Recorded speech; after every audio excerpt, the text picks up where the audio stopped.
Hi,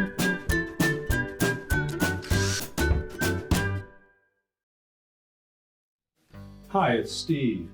Today we'd like to show you how to change the solenoid for the ice bin on your refrigerator.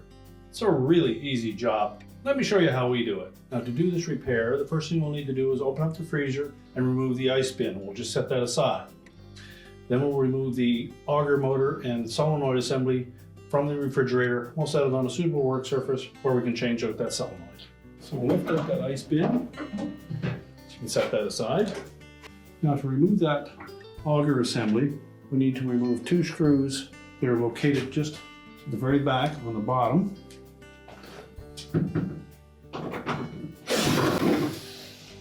Now, with the mounting screws out of the way, our next step is to disconnect the wire harness to that motor assembly. So just right in here on the left-hand side at the back, you'll feel the harness, and there are two locking tabs. We need to squeeze both of those together and then pull downward on that harness. Now, once we have that disconnected, the rear of that mount sits in a cantilever shelf type bracket at the back. So we're going to lift up slightly on the front of that auger assembly while supporting the weight of it. We'll lift it off the back, and then we can pull the whole assembly out, and then we'll set that on a suitable work surface where we can change out that solenoid. Now, with that auger assembly on a suitable work surface, we've turned it upside down so we can remove this rear access panel, typically held in place with a couple of Phillips screws. And then just unhinge it from the top. And then we have access to that solenoid. Now, with that rear cover removed, our next step will be to disconnect that ground wire. And then we'll go to the front side of that and remove the two mounting screws for the solenoid itself. Again, we have two Phillips screws.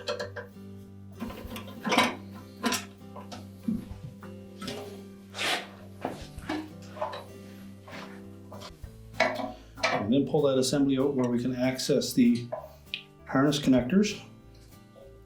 Simply remove the wires from the terminals on that solenoid. If they're on there quite snug, you may need a pair of needle nose pliers and grip the terminal, not the wire.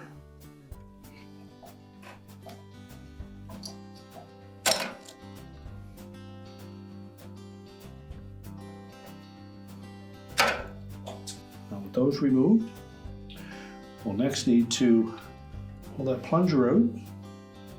We'll discard the old solenoid. Then we need to transfer that yoke to the new plunger. If you compress the spring, you'll see that there's a little E-ring on the end of that shaft that we'll need to pry off of there. So using a small flat blade, we'll carefully pry that off. Remember, there is a spring behind it, so it's going to want to fly on you. Discard the old plunger, slide the new one into place. We then need to compress that spring enough that we can put that E-ring back on. So using a pair of needle nose pliers, we'll slide that E-ring back into place.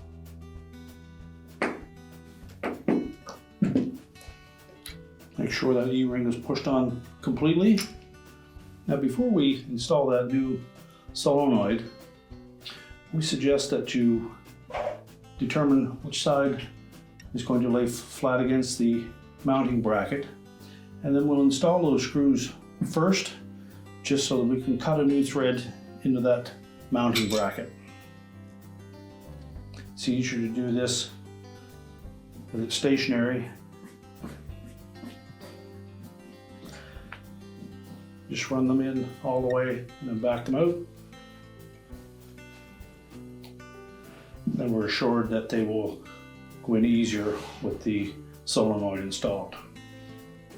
Now, next we'll install the wire harness connectors.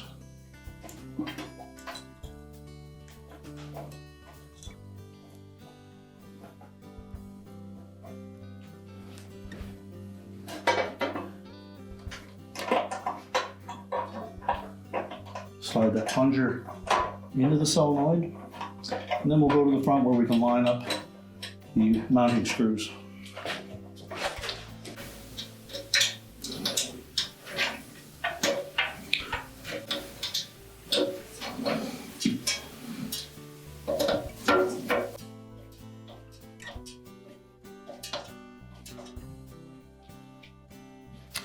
With it mounted securely, the plunger should slide freely. Lift up that yoke.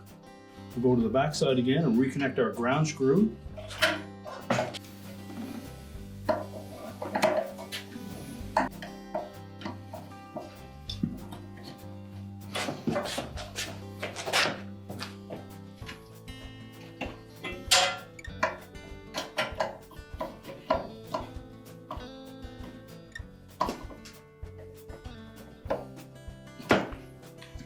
Tighten that securely. We can then reattach our back cover. Take the edge that has the little hook-shaped channel in it. Slide that down over the top.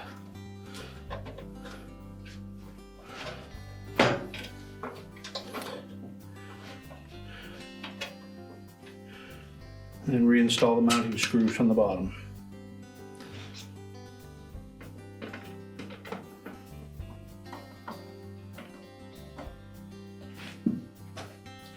Now we're ready to check that whole assembly and put it back into the freezer. Now before we install that assembly back into the freezer, first of all, take note of the connector for that wire harness.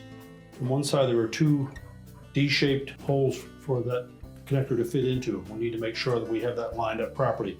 So we're going to hook these two tabs at the top of this assembly into the rear shelf rails and then let it support itself.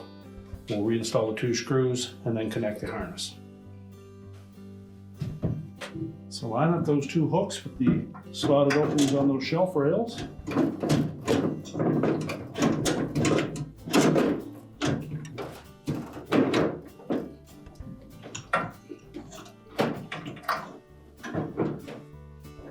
It should support itself. Now next we'll install the two retaining screws at the bottom.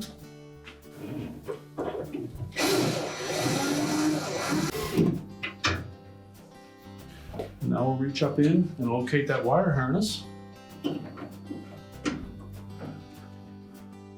and the socket. And we'll line those two up. Press that connector into the socket until both locking tabs engage. And then we can put the ice bin back in. So next we'll line up that ice bin. Just make sure that the drive at the back lines up with the yoke on that auger motor.